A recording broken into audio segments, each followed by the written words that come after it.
درد را از هر سو که بنگری درد است و درد است و درد.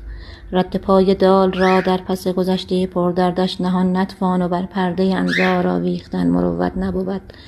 پس چون بر زخم دشنه دوران فائق و فارغ آیم تا ملامت نشود این مسکین پر از کین، این لبریز پر از باده تزویر ز اقاریر.